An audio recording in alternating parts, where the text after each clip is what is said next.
Hi everyone, this is Ambroise from Auto Plaisir Motorcycle Rental in Geneva. I wanted to show you this video to show the differences between the R1250GS and the R1250GS Adventure. When people call us to book their bike, we have noticed that they ask for the Adventure, which is this one. It's a much bigger bike than the other. But when you ask them what they really need, they are just looking for the standard version. For sure, the 1250GS is probably one of the best so-called adventure motorcycle. So this is probably the reason for the confusion. So let me show you the differences. Let's start from the bottom and we'll go all the way to the top. First, let's start with the wheels. The tire dimensions are the exact same between the two. Depending on the bike you will have, it will be Michelin tires or Bridgestone. Spoke rims are standard on the GSA, and this is a bad example here on the GS. This is optional on the GS, the spoke wheels, and we took the golden ones because they match beautifully with the exclusive finish of the bike. So the standard rims are these ones. Okay, so on the exclusive version they are painted in black. The spoke rims are supposed to be, well, they are more resistant to rocks or obstacles when you ride off-road, because it's made of a bent sheet of metal instead of casted aluminum. So that's the first difference, but you can also buy it for your standard GS as an option. Let's talk about the transmission. It's the exact same on the two bikes. The gear ratio is the same as well. It's not the case with the RT, RS, even if the powertrain looks the same. The engine is exactly the same as well. Same displacement, same valve timing, and so on. The protectors on the engine are standard on the GS. This one is really new, so we have not put the protectors on it, but you can put these protectors on your GS. On our rental bikes, we do not put the upper protectors that are standard on the GSA because it's quite exceptional to damage the bike damage the bike here when you drop the bike. The suspension now has a bit more travel on the GSA of about 20 millimeters, but most importantly, it's impossible to see, but the fork angle is different, and that makes the wheelbase a bit shorter, 10 millimeters shorter on the GSA compared to the GS. It seems like this has been done to compensate the extra weight of the GSA, that is about 20 kilos. So you can feel the extra weight when you have to move the bike, the engine off, but once you ride, the difference does not feel that important. Let's talk about the cases now. Most GSAs you will see on the road are equipped with the aluminum cases, and the standard GSs are equipped with the Vario cases. But that said, you can put Vario cases on the GSA and vice versa.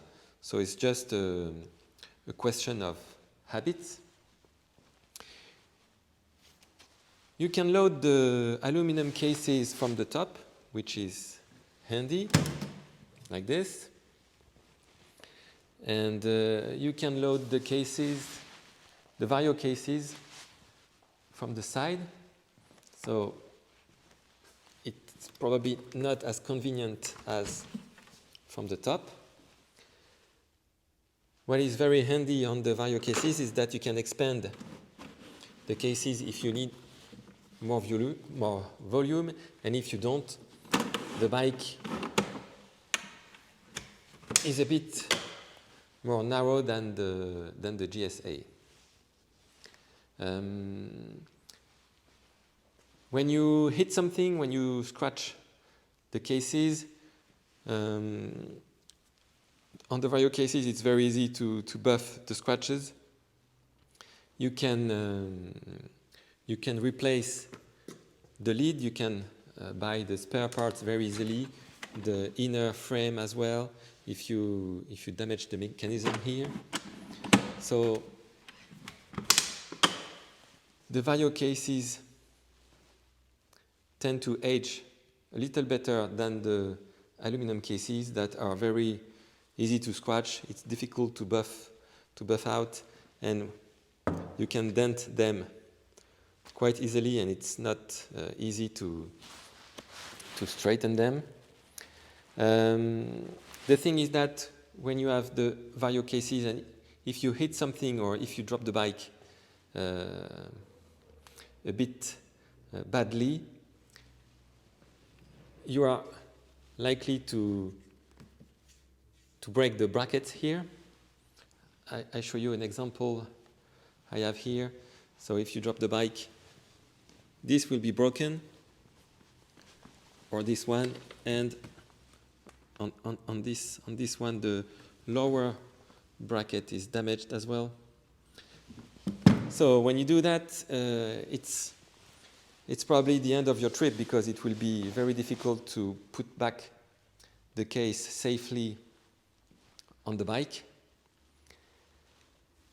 On the aluminum cases, the mounts are made of steel, are much more solid, so that means if you drop the bike, the case lid will be, the case itself will be bent, the lid will not line up anymore, but at least you will be able to keep on your trip.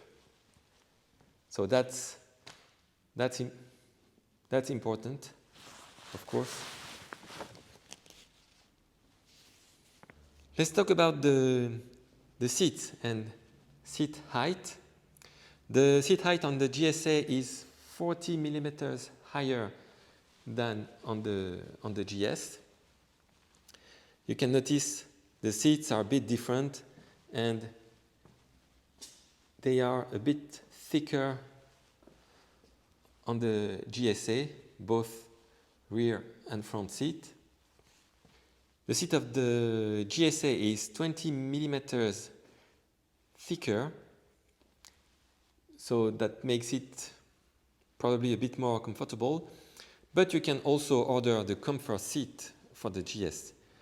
And you can also put a low seat on the GSA, which will make it 40 millimeters lower than the standard.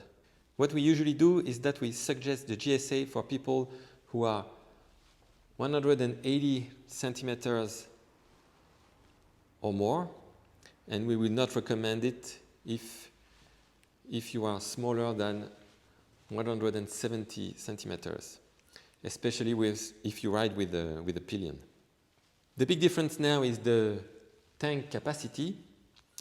That is 30 liters on the GSA and 20 liters on the GS. So that makes the GSA look much more massive than the GS. So the question is it really useful to have such a tank on a motorcycle? Well, it depends. It depends on the use, of course. When you ride small winding roads, alpine roads, passes that we have around here, The range of the GS is enough to ride the whole day. That means 250 to 300 kilometers. My suggestion is to fill the tank every day at the end of the day, so you will not have to look for a gas station the next day in the middle of nowhere. Especially when you ride up a pass, the 100 kilometer range you will see on the dashboard will decrease very rapidly. So that's my suggestion. The 30-liter tank on the GSA is not enough to ride 2 days without having to look for a gas station. If you ride longer distances, like if you take the motorway or main roads, you will of course stop less for gas, but it is likely you will stop anyway with the GSA to stretch your legs. So I let you decide if a bigger tank is worth it, because the price to pay is an extra 10 to 20 kilos between the two bikes. Thanks to the bigger size of the tank, BMW has put a small box up here, very handy when you take the motorway to put your credit card. Be careful, it does not lock with the key. You have some wind deflectors here on both sides that are not on the GS. Personally, I'm probably a little too small to feel the difference between the two. From the controls point of view, the only difference is the additional lights that are standard on the GSA that are not on the GS, but again, this can be optional on the GS. One more thing, the windshield is higher and wider on the GSA, as you can see. As you can see, yes. Yes, it's narrow, and also we have noticed that it's much easier to scratch the windshield of the GS compared to the one on the GSA. So if you have a GS and you want to upgrade your windshield, you can consider the one of the GSA. The mounts are the exact same, and it will age a lot better. So I think I'm done now. If you have any questions, you can ask them in the comments below.